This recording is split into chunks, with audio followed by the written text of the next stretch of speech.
Welcome, everybody, to episode 1 of the Trademark Show. I am your host, of course, Tyler the Trademark. Thank you for downloading this episode. By the time this goes up, it will be Saturday, so happy Saturday to each and every one of you that has tuned in and have, like I said, downloaded the episode. So thank you again, thank you for that. Should probably get right into it. Of course, the big story of the week is John Moxley interview with Chris Jericho on Talk is Jericho. I have the transcript with me via Wrestling Inc., which sums up. And if you haven't listened to the interview already, I highly recommend the interview.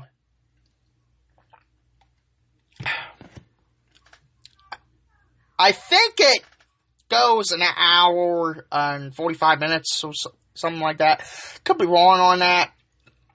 But this is basically a hell of an interview. I'll go through some of it now, tell you my overall thoughts on it. Because this was a really good interview. John Moxley, FKA Dean Ambrose, debuted Double or Nothing last Saturday, to a massive ovation, which was awesome, and he looked happy to be there. He would later on review that he was. Now, keep in mind, this was taped a couple days before Double or Nothing, before the debut. So he basically notes that he's never been happier, and that the weight was lifted off his shoulders. He said he has nothing but gratitude for the WWE, and that WWE changed his life. So he grew as a person, and he learned a lot of his life skills, and he got a chance to be part of great causes like Make-A-Wish. And he also noted that he met his wife Renee Young in WWE, and the last 8 years they had could not have been more successful. So he gives his gratitude to WWE at the beginning of the interview, and then he goes in depth on the backstage processes and stuff, and it's basically everything that we've known, heard, and basically kind of seen from WWE, all these months, and even all these years. I mean, and it's a very interesting interview. Moxley says he knew he wanted to leave the company in July 2018 when he was out with a triceps injury. He was supposed to be out for 4 months, but turned to 9 because of all the complications with his triceps. He didn't want to walk out of the company at that time, partly because his wife works there, and he would also get all of his royalties if he waited until the contract expired on April 30th.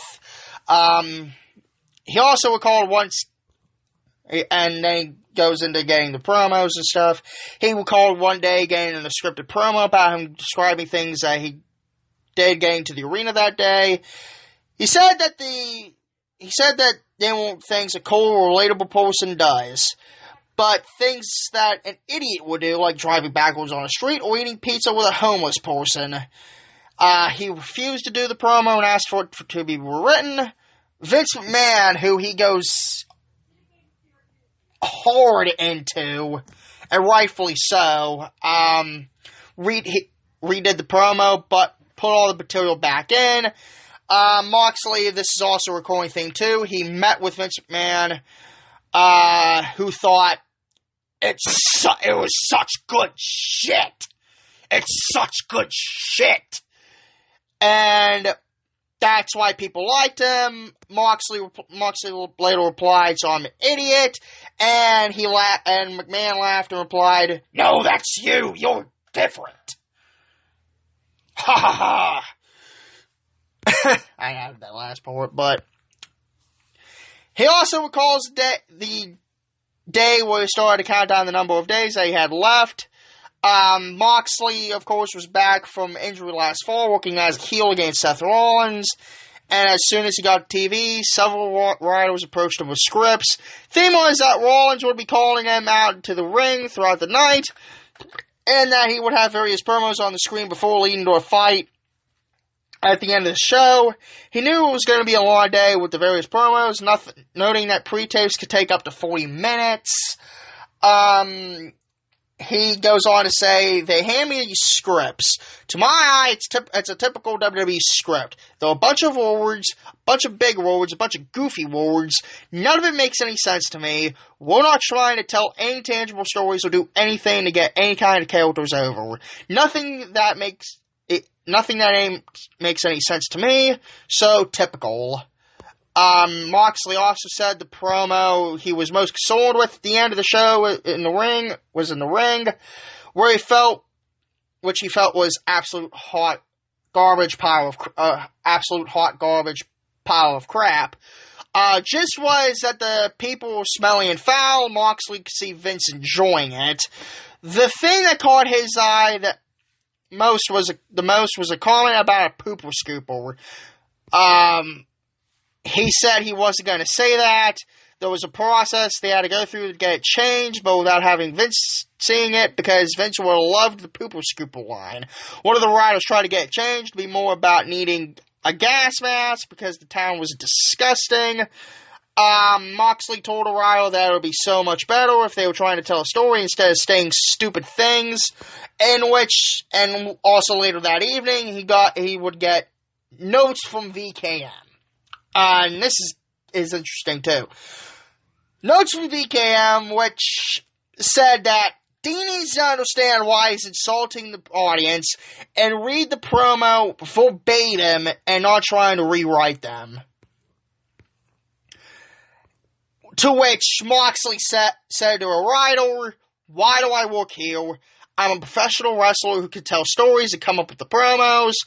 I believe I have the capability to talk people into the buildings. I believe that I developed those skills years ago and wanted to bring them here to the WWE, and you just want me to say your stupid lies. If you want somebody to read your stupid lies, hire an actor, because they probably do a better job. I'm not interested in doing it." Which, that's telling in itself, and that's all you need to know about what goes on in WWE. Continuing, he still hopes his version of the promo got through before the Pooper Scooper promo. He also goes on to say one of the promos that day, it featured a distasteful remark about his friend Roman Reigns, who at that time was recovering from leukemia. Moxley said that he thought it was a mistake and the writers pushed him to say it. And he ended up going ahead and saying the promo, and he soon regretted it. As soon as he said the line. Moxley went back into the writers' room, and they were able to get their version of the promo in before the Pooper Scooper got to Vince.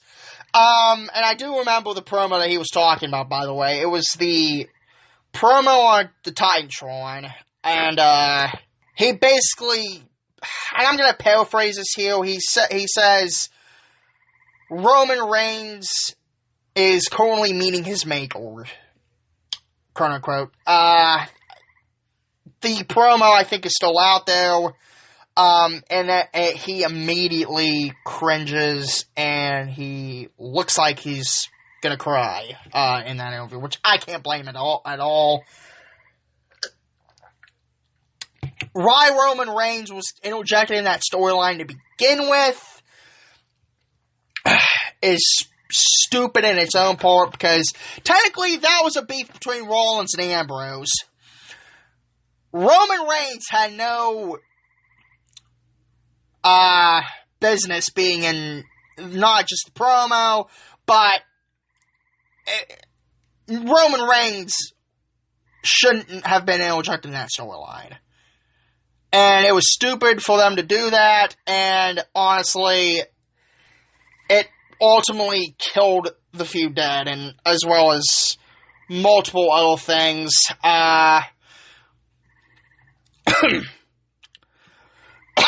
Moxley goes on to say, bear in mind that this is a billion-dollar company run by a man who's allegedly a genius, and keep in mind that we're all adults and we're all talking about stuff like this. The new promo was written by Vince, which had Moxley in a surgical mask, followed by a gas mask the following week, and a full hazmat suit the week after.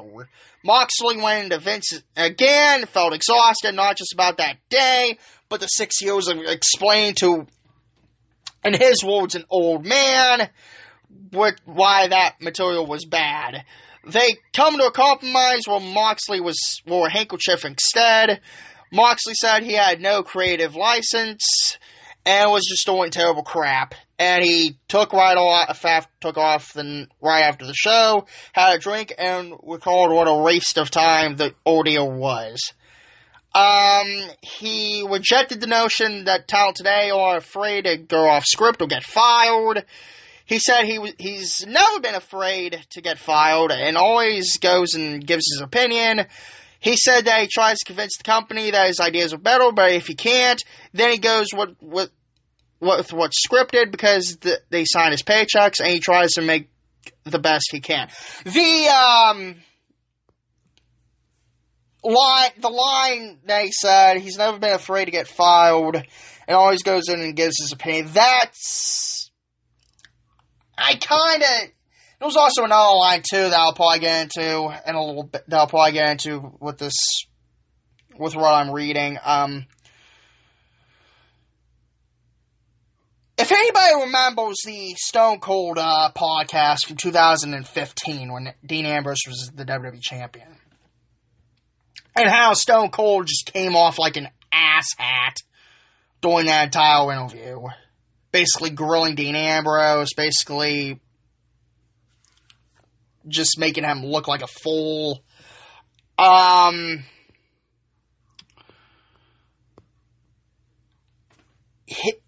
It basically was a shot at Stone Cold Steve Austin.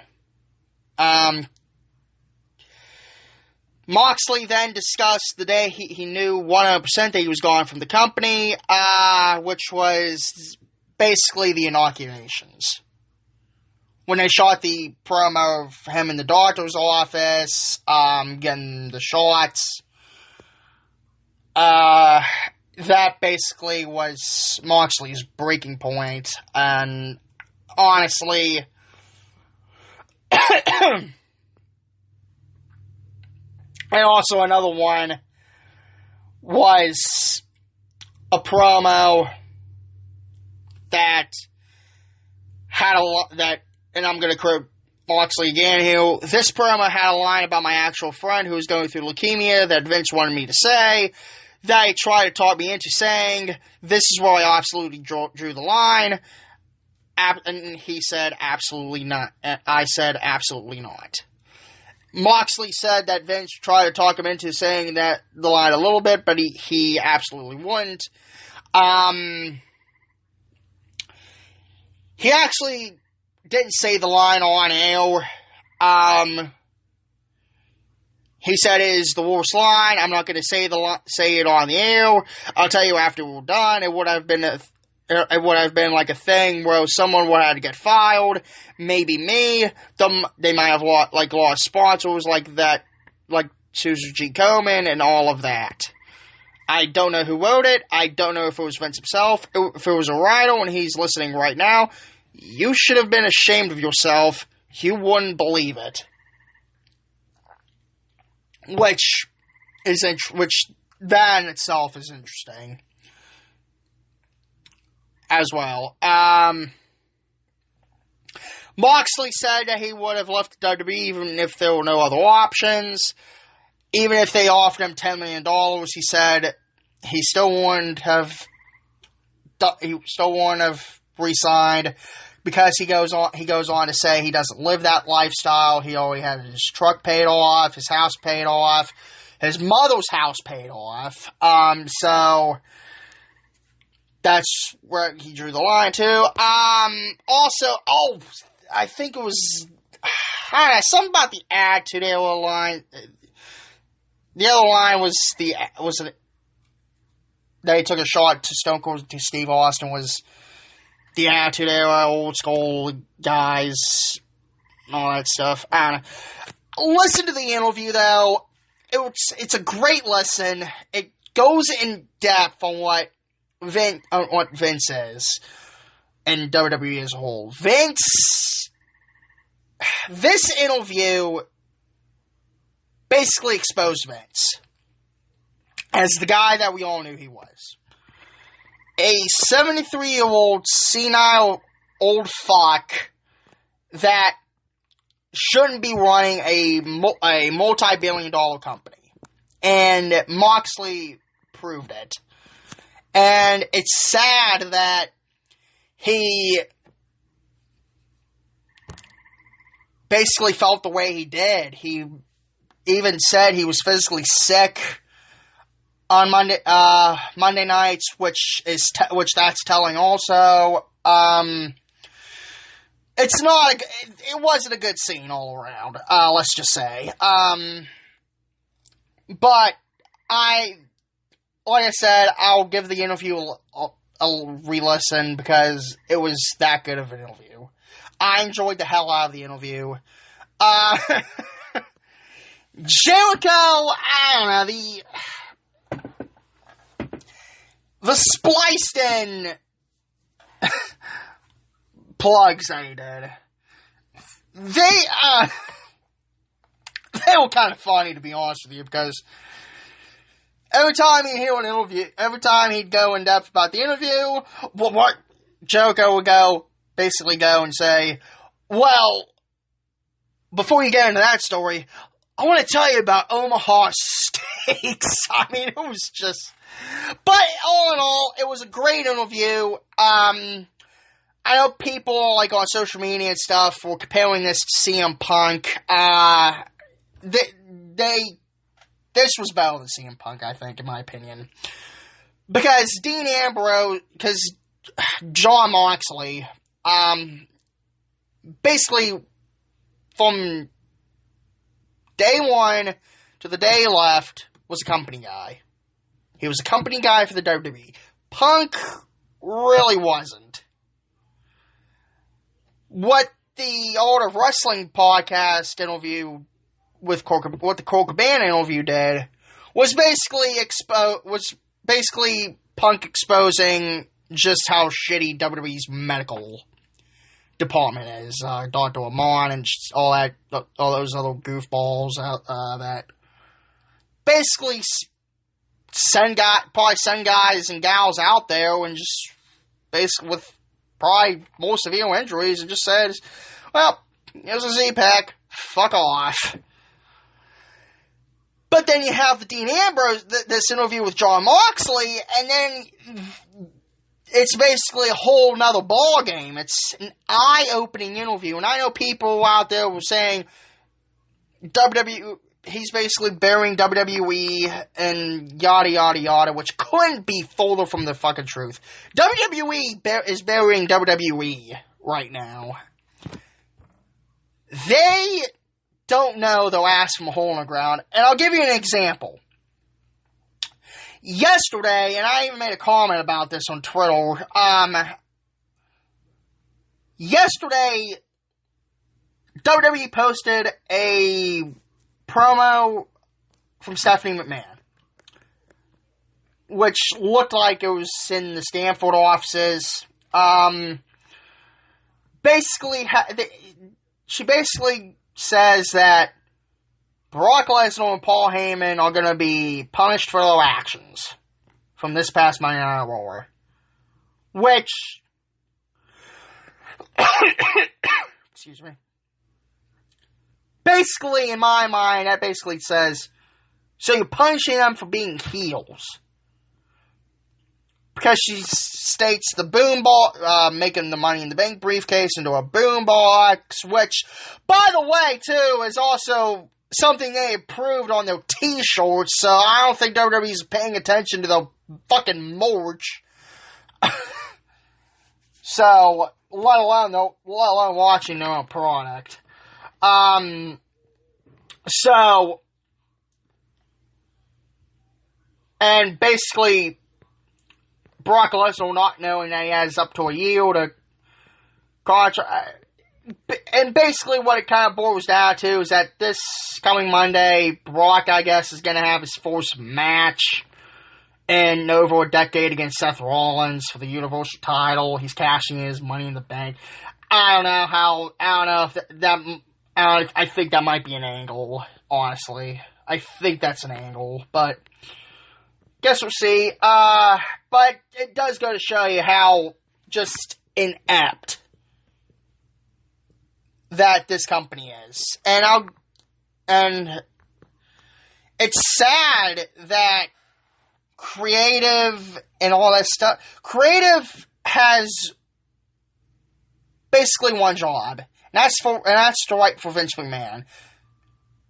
They sure as hell didn't write for Dean Ambrose. They sure as fuck don't write for any other guys in the back.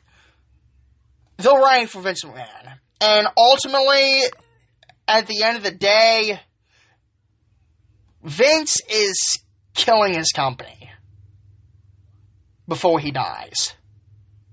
And it's sad. It's sad to see. And this Dean and the John Moxley interview kind of proves it. And honestly, Vince needs to go. Vince needs to go. He needs to step down. But, and Moxley said it himself, and we've been saying it for years too, he's going to die in the chair. He'll die in the chair. And ultimately, that's probably what's going to happen. He's going to probably die in the WWE offices. And it's really sad. On that note,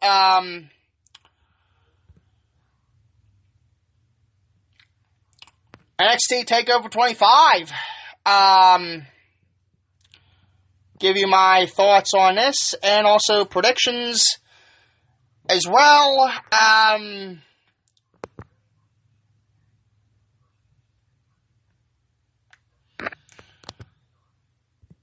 Give me a minute. See, I'm doing all this on my phone, and I accidentally hit my Weather Channel app, and that kind of screwed me up. So, anyway, now I got the match card now. TakeOver 25 is tonight.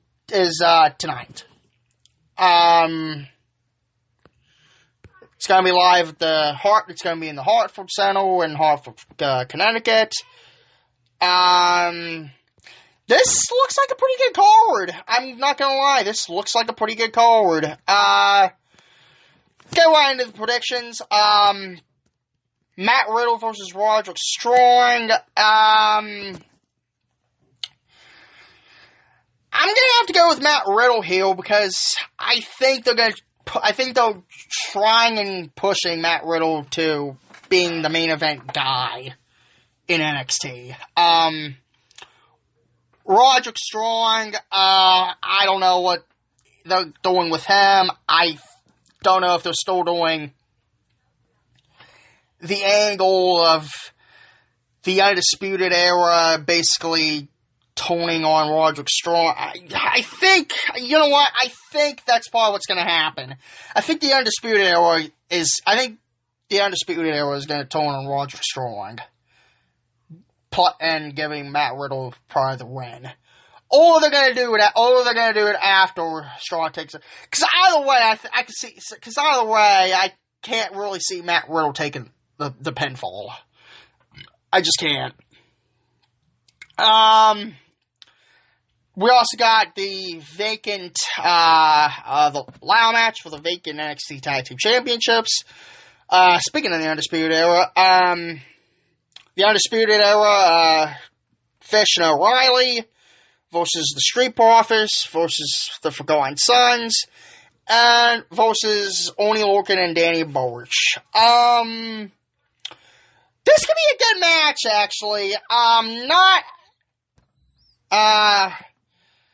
The Forgotten Sons could stay forgotten. I mean, jeez. I haven't really seen them personally, but from what I'm gathering, those Sons of Anarchy rip-offs, or Aces and 8, probably Aces and 0.8s rip-offs as well. I mean, you kind of got a guy in Gunner that was there during that fucking dark time, so I kind of wouldn't be surprised if that was the fucking premise. But I think the Street Profits are getting their run. I think Angelo Dawkins and Montez Ford are getting their NXT title. Now, I know that they won the Progress, I don't know if it was, I forget, was it Progress or, it was one of the indie feds that WWE is working with.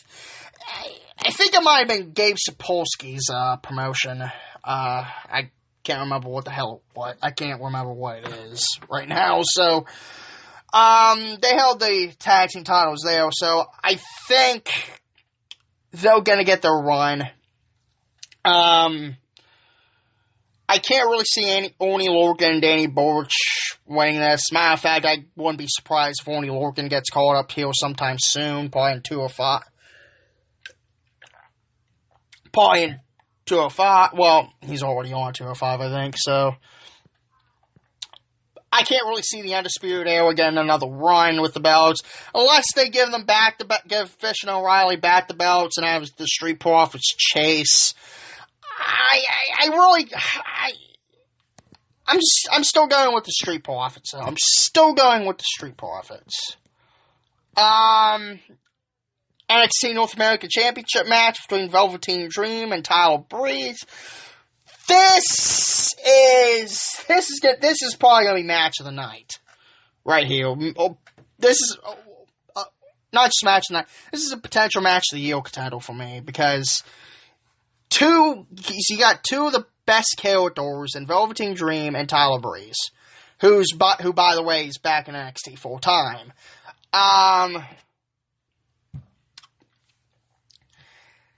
Who do I think is gonna win? You know what? To be honest, I'd like to say Tyler Breeze. I'm gonna go with Tyler Breeze. 25th anniversary of, I won't say 25th anniversary of TakeOver, it's the 25th show. So, 25th show, I could probably see one of the NXT original, like, quote-unquote, NXT originals get the belt, and I think it might be Tyler Breeze, because I think they're gonna have to, Dream has had a pretty good run with the North American Championship, and I think it's probably time to shoot him up to the main event of NXT. I think you could pretty much have Dream either feud with Cole or something, and we'll get into that match too, because I think we're probably going to see another title change there as well. So I think I picked Tyler Breeze to win that match. Shayna Baszler, NXT Women's Championship match. Shayna Baszler versus Io Shirai. I think I could see Shayna Baszler winning this match and then probably dropping the belt SummerSlam weekend to Io. I'd like to see Io Shirai win. I think there might be some fuckery with if Jessamine Duke and Marina Shafir get involved, at ringside, which I probably think they will. So I could probably see them screwing over Io Shirai here, giving Baszler the win. I don't think it's going to be clean by any stretch of the means, because really I think Io Shirai is going to be chasing the belt until TakeOver Toronto, SummerSlam weekend. Now, it's very interesting, too, because I honestly thought that Baszler was going to drop the belt to Shirai Mania weekend, and here we are again, and you kind of figure she's going to probably win. But I don't think it's going to be clean at all, so I think it's going to be Basil by DQ. Put it that way. And then the main event of the night, the NXT Championship. NXT Championship match between Johnny Gargano and Adam Cole. I could see Adam Cole. I think Adam Cole's going to win this here, and I'll tell you why. I don't know if this was reported by the trusted wrestling news outlets, or I don't know if this was a dirt sheet thing, but apparently from what I'm hearing, if the rumors are true, that Gargano is suffering a knee injury, and they're basically going to give him some time off, I think, to recuperate, hopefully nothing with surgery. I could see that Adam Cole getting the belt here because of that reason alone. Otherwise, if I wouldn't have seen that, I would have said Johnny Gargano easily. But you know what, too? I think Adam Cole deserves a run with the NXT fucking championship. I think he does. That would be awesome, because Cole's hella talented. He's been hella talented for years now, and he's kind of proved it time in and time out. I think it's his turn, so to speak. I think that once we get closer to TakeOver Toronto, I have no idea what's going to happen there, because the way I'm going to see this is that they're probably going to want some of the NXT original, like quote-unquote NXT originals to come out on top. Maybe Gargano wins this match. I don't know, but I'm just basing off of what I've seen during a headline. I hope to God I'm wrong. I think I am wrong on that. But I'm still sticking to my prediction. Adam Cole will get the NXT Championship at NXT TakeOver 25. So that's Saturday. Getting some more on SmackDown from this past week as well. Of course, Raw's ratings didn't do too hot. They fell off dramatically. Rightfully so. The show itself was just utter garbage, and honestly, I don't know how long this could last. I don't know how long you could get away with having bad show after bad show after bad show, because honestly, if you kind of think about it, once AEW gets the TV deal with TNT, they got the deal with TNT. Once AEW goes on the air with TNT, we'll probably see how much that shakes up. Overall, I mean, like I said, Brock Lesnar basically being a heel and getting punished for it is fucking stupid as shit. It's just lazy fucking writing. Corey Graves even tweeted out how confused he was, so to speak, and talk to the commentators, good luck trying to fucking explain away that shit on Monday, because it sounds convoluted as shit. I mean, honestly, if it wasn't more apparent that you're kind of proving Jon Moxley right. When you go and do shit like this, when you basically have Stephanie McMahon say, well, we're gonna punish Brock Lesnar and Paul Heyman for basically being heels and basically doing what a heel would do with a Money in the Bank briefcase, let alone a Money in the Bank contract, promising to cash it in, not cashing it in. It just makes no fucking sense to me. It really doesn't. And the fact that you have basically one of your commentators coming out and saying how confused he is, that tells you something right there, how fucked up you guys are in the back.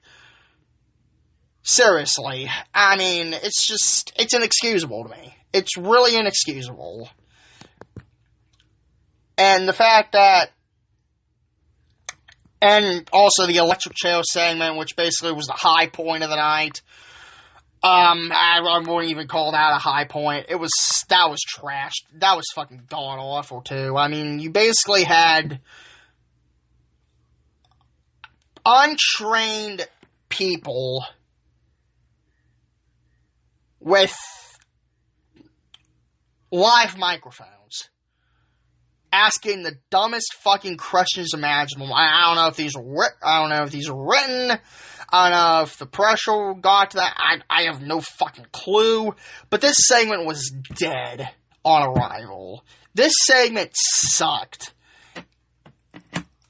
And like I said too, the high point of that, the main talking point of that segment was Sami Zayn mentioning AEW, and by the way, that was pretty much scripted too, and which prompted Vince Russo to come out and say AEW and WWE are in bed together, which, by the way, I know people probably agreed with Russo. A lot of people probably agreed with Russo on that. Russo's an idiot for saying that, number one. Russo's an idiot. He just wants to get his fucking name out there. He just wants attention, I think. And basically calling people marks and shit when he himself is a mark for himself and stuff. I mean, come on. It was fucking asinine to tweet and then tripling down on it. I mean, come on. But I mean, if I'm going conspiracy theorist, if AEW and WWE were in bed together, that would be the fucking greatest work of all time. If that happened. I don't think it's happened. I don't think that's the case, though. I really don't. And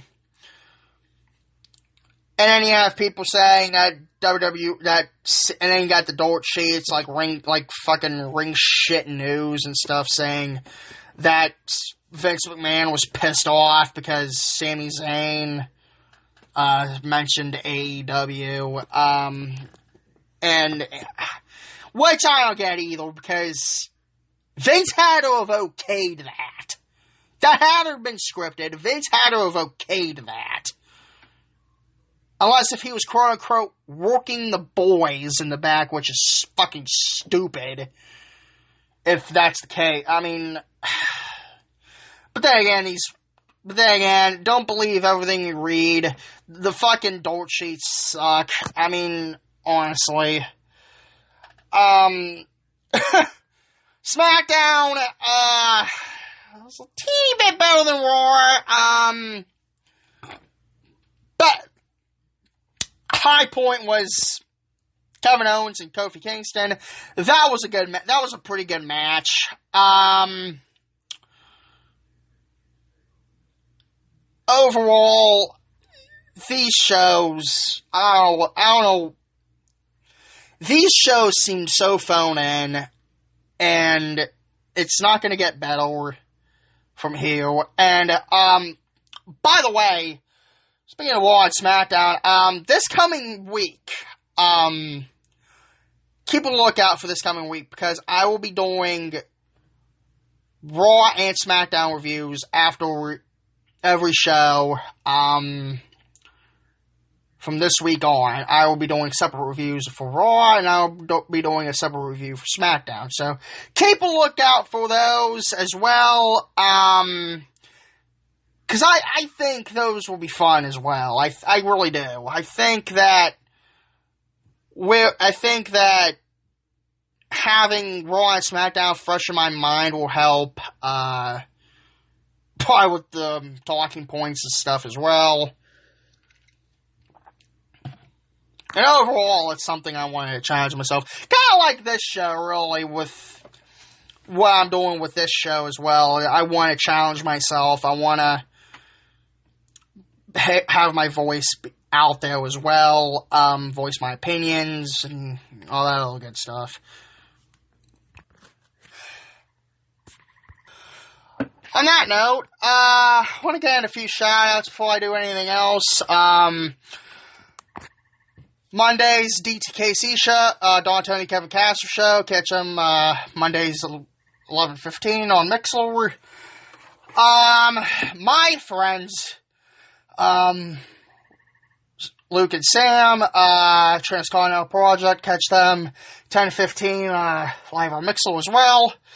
Also catch THT Podcast on Mixlr as well. They go live 9:30, I think 9:30 on Mixlr.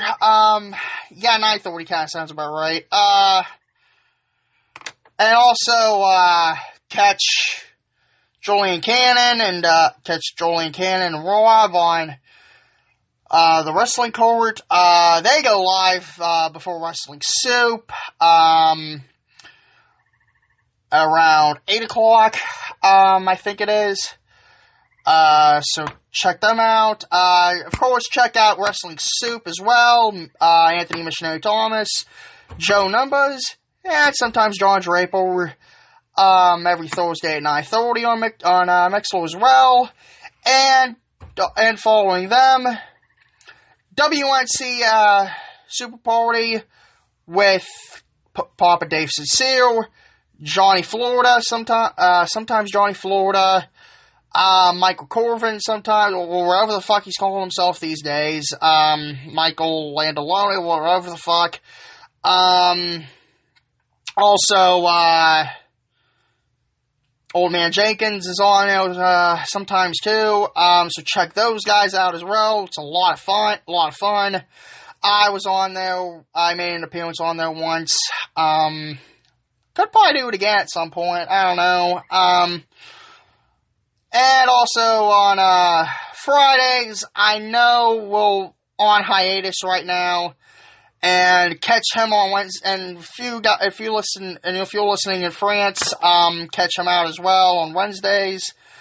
Julian the French P.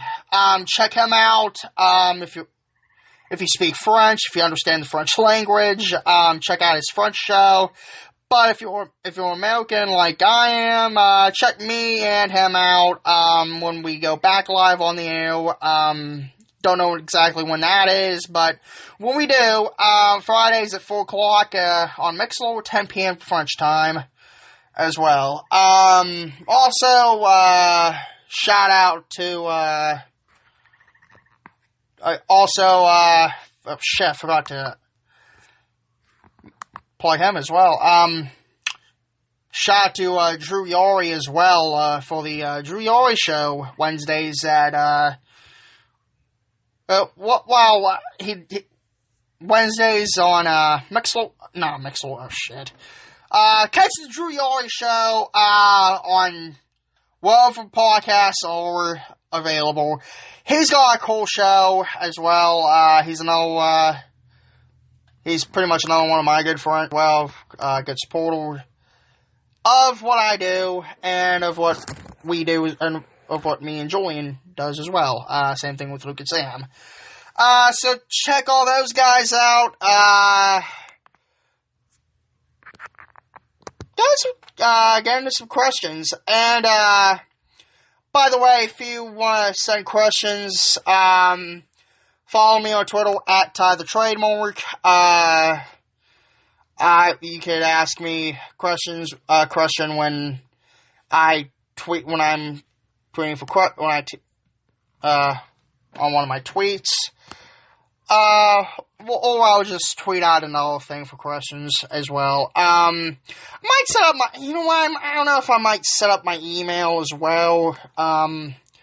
Just so listeners can send me them that way as well. I don't know how long, I don't know if I'm gonna be doing this on the long term, so to speak.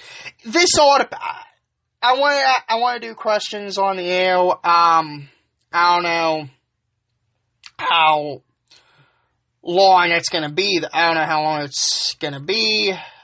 Well, I shouldn't say I don't know how long it's going to be. It all depends on what goes on during the week. It all depends on if it's not a loaded week in wrestling news. If it's a loaded week, if it's a loaded week in wrestling news, I will be doing a show solely on wrestling news alone, and not take questions. But if it's a short week, I will read some questions on the air. First off, question from Drew Yori at the Drew Yori Show via Twitter. Do I think WWE is waiting for AEW to gain more buzz, or do I think they legit do not give a shit? I don't know. I think it's going to be a wait-and-see game with WWE and AEW at the moment, because AEW, I'm not going to base anything off of one show. They did good for now, don't get me wrong, they did do good for the full show, but I'll wait for the TV deal. I'll wait for the TV. Now, do I think there's some aspects of AEW that's kind of affecting WWE? Maybe. But overall, I think it's going to be a wait-and-see game. If AEW does good on Tuesday nights in October, then I think WWE is going to have a whole lot of reason to worry about. But right now, I think they're kind of putting in the motions and stuff too, and I don't think WWE really cares that much, because they are a publicly traded company. AEW is not. So put it that way. Eric Tonal 5 at Eric Tonal 5 on Twitter.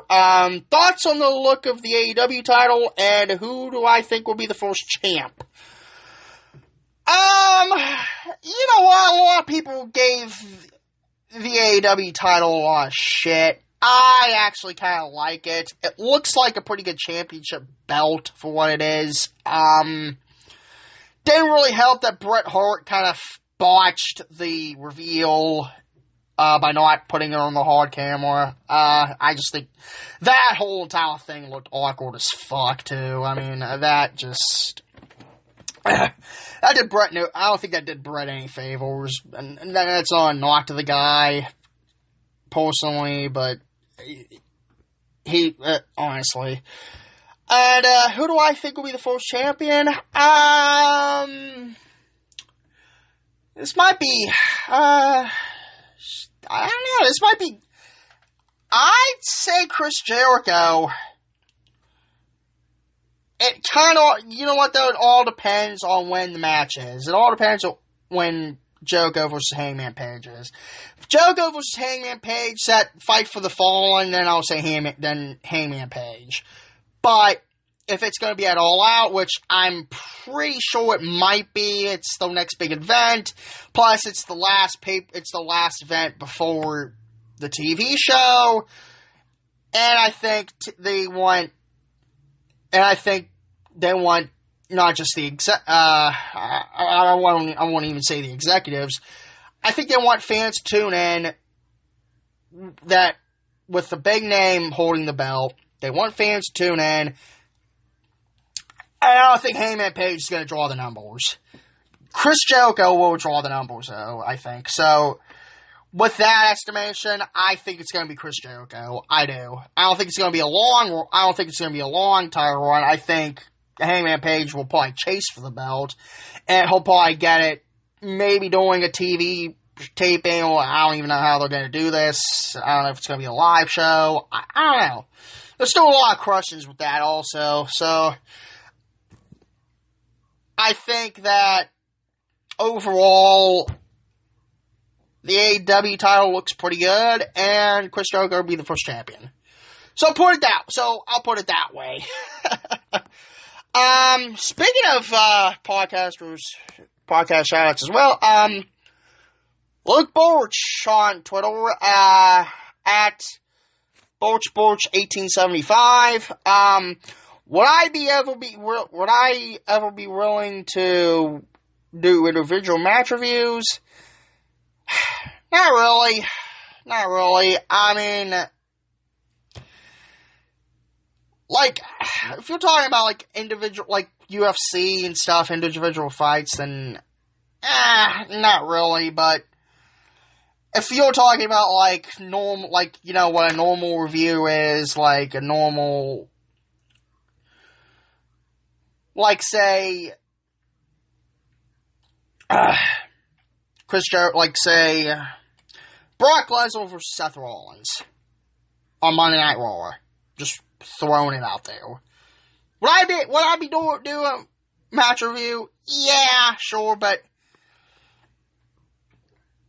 like individual show, like on a like, yeah, I don't know. That's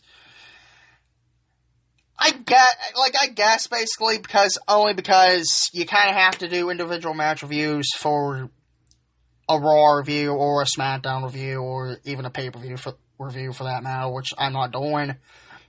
I'm just going to do strictly Raw and SmackDown since I don't watch the pay-per-views. I'll summarize and recap the pay-per-views on this show but other than that, it's just going to be strictly Raw and SmackDown.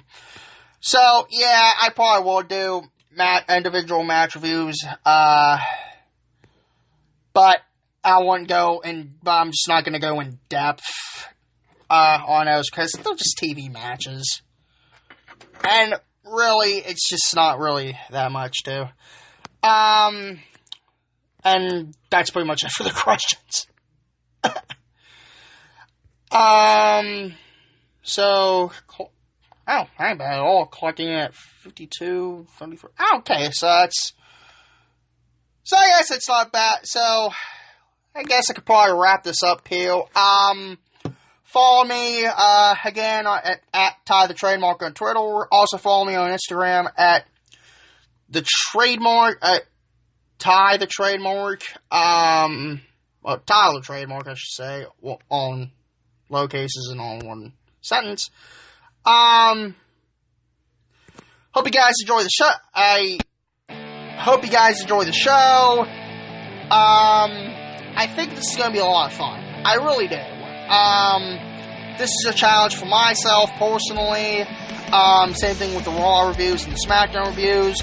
Those will go up, like I said, Monday night following Raw. I'll record and post probably late morning.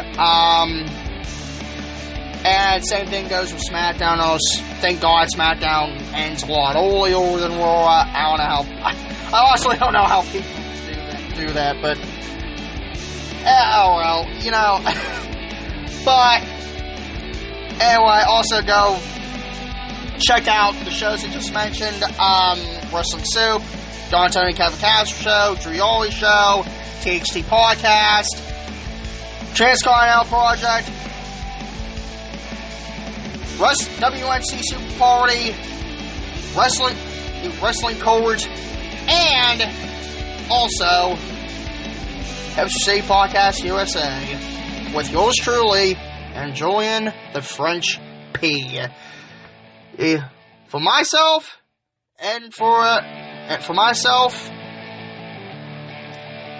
tally ho.